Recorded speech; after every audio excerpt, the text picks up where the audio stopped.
Welcome to the stories on Echoes of Revenge.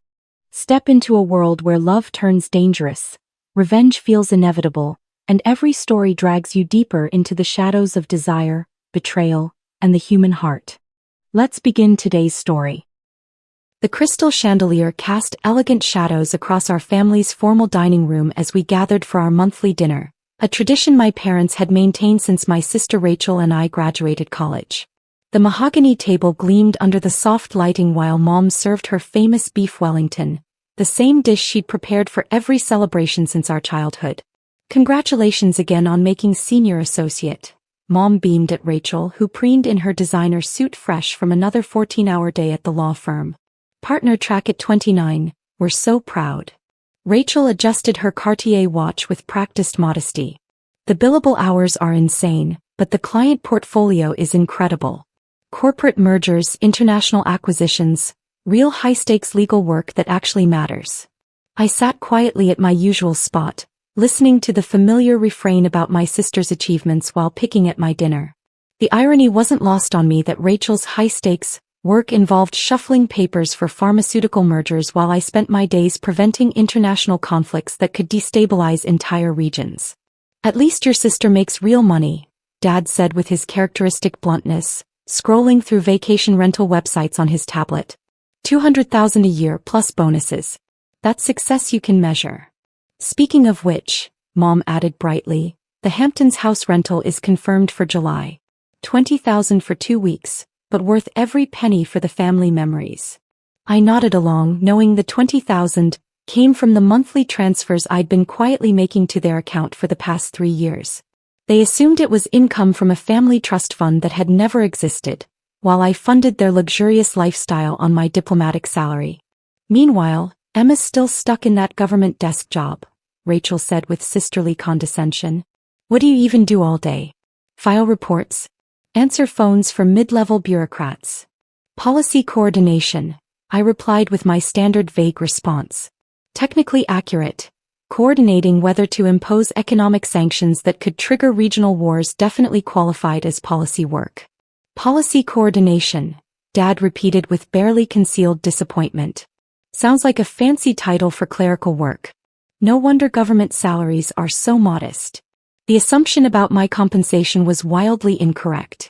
My position as Deputy Ambassador for Economic Security came with a salary that exceeded most Fortune 500 executives, plus classified bonuses for successful crisis management that my family couldn't know existed. "The important thing is steady employment," Mom said charitably, the kind of maternal kindness reserved for children who'd failed to launch properly. "Not everyone can be a high achiever like Rachel." My secure phone vibrated against my purse, 3 short pulses followed by 2 longer ones. The emergency pattern reserved for classified communications requiring immediate response from senior diplomatic staff.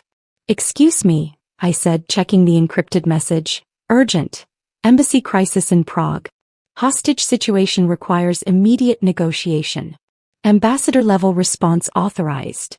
"More government business?" Rachel laughed. "Let me guess. Someone needs help finding the correct tax form."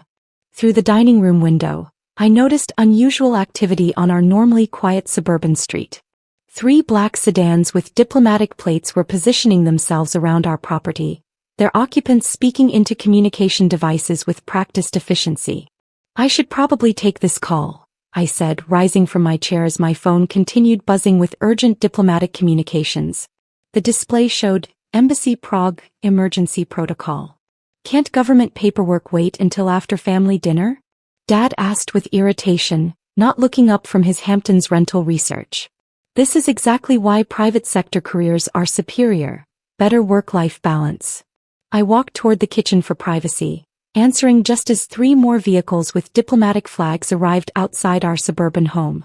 "Deputy Ambassador Richardson here." "Emma, thank God," came Ambassador Harrison's strained voice from Prague. "We have 6 American diplomats held hostage in the embassy compound. Czech authorities are refusing to intervene, and the hostage-takers are demanding immediate economic sanctions relief." Through the kitchen window, I could see uniformed security personnel establishing a perimeter around our property. My parents' quiet neighborhood was being transformed into a diplomatic security zone. What's the diplomatic assessment? I asked, already shifting into crisis management mode. The hostage-takers represent a Czech nationalist group protesting American sanctions on Russian energy imports. They're threatening to execute diplomats unless we lift all energy-related economic restrictions within 6 hours. Back in the dining room, I could hear my family continuing their discussion of career success and financial achievement, completely unaware that their desk job daughter was managing an international hostage crisis. Sir, I'll need direct communication with the Czech Foreign Ministry and authorization for economic policy adjustments, I said as more diplomatic vehicles arrived outside. Already arranged. The Secretary of State is inbound to your location for immediate consultation. This situation requires ambassador-level negotiation expertise. The Secretary of State. Coming to my parents' suburban dinner table to discuss international hostage negotiations while my family debated vacation rental prices funded by my diplomatic income. Emma. Mom's voice called from the dining room. There are some official-looking cars outside. Are you expecting company? Before I could answer, the doorbell rang with authoritative precision. Through the front window, I could see Secretary of State Martinez flanked by diplomatic security personnel, his presence unmistakable to anyone familiar with American foreign policy leadership. That would be my colleague, I said, ending the Prague call. Dad opened the door to reveal the nation's chief diplomat in formal attire, accompanied by senior State Department officials carrying classified briefing materials. Good evening, Secretary Martinez said with professional courtesy. I'm Secretary Martinez. I need to speak with Deputy Ambassador Richardson immediately about the Prague situation. The dining room fell silent except for the gentle clinking of Rachel's wine glass hitting the table too hard. Deputy Ambassador? Rachel's voice cracked slightly. Secretary Martinez continued as if my family's shock was routine.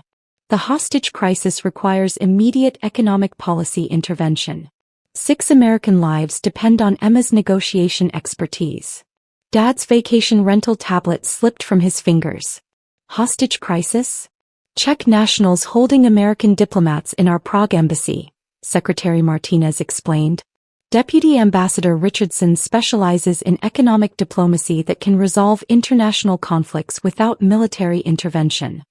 Mom looked between me and the Secretary of State with growing confusion. But Emma works a desk job. She works the most important desk in American foreign policy, Secretary Martinez replied. Her economic sanctions frameworks have prevented 3 wars in the past 2 years. Secretary Martinez gestured to his security detail, who began setting up secure communication equipment in our dining room, transforming my parents' monthly family dinner into an international crisis command center. The Prague hostage-takers are demanding immediate reversal of sanctions that Deputy Ambassador Richardson designed and implemented, Secretary Martinez explained to my stunned family. Her expertise in economic warfare makes her America's primary weapon against hostile foreign powers. Rachel stared at me like I was a complete stranger.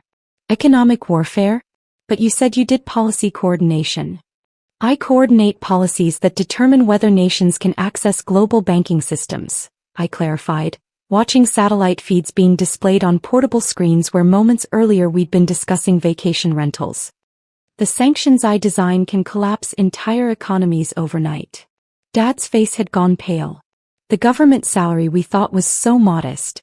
Deputy Ambassador Richardson's compensation package exceeds most Fortune 500 CEO salaries, Secretary Martinez said matter-of-factly. Plus classified bonuses for successful crisis resolution that can reach 7 figures annually. The devastating truth was settling over them like fog. Their unsuccessful daughter with the desk job was actually one of the most powerful economic diplomats in the world. The monthly trust fund deposits, Mom whispered with dawning horror, those weren't from inheritance. Those were Emma's allowance to you, Secretary Martinez confirmed, checking his secure phone. She's been funding your lifestyle while managing international crises that literally determine global stability. Uncle Robert, who'd arrived for dessert, stood frozen in the doorway as diplomatic security established protocols around our suburban home. The Hamptons vacation, the mortgage payments, the luxury cars, Dad listed with growing devastation, all paid for by our daughter who we thought was struggling in government work. While she prevented economic collapse across Eastern Europe last month, Secretary Martinez added, consulting real-time intelligence reports. The sanctions relief package she negotiated saved approximately 12 million jobs across 6 countries.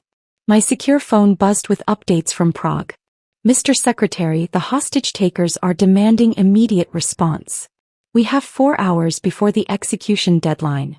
As my family processed that their desk job daughter was literally saving American lives while funding their dismissive attitudes toward her career, I realized some truths are too classified to share over family dinners, until international crises make secrecy impossible. 3 hours later, Secretary Martinez announced that the Prague hostage situation had been resolved through economic diplomacy rather than military force. The sanctions relief package I'd negotiated had satisfied the hostage takers while protecting American strategic interests. 6 American diplomats are safe, Secretary Martinez told my family as security teams prepared to depart. Deputy Ambassador Richardson's economic expertise prevented what could have become an international military confrontation. As the diplomatic convoy disappeared into the suburban night, my family sat in stunned silence among the abandoned dinner dishes and scattered secure communication equipment. "We've been so wrong about you," Mom whispered, her voice heavy with shame. 5 years of treating you like a career disappointment while you were literally saving lives and funding our entire lifestyle. "The irony," I said quietly, "is that you've been living off the success you thought I'd never achieve." Dad looked at his Hamptons rental confirmation with new understanding.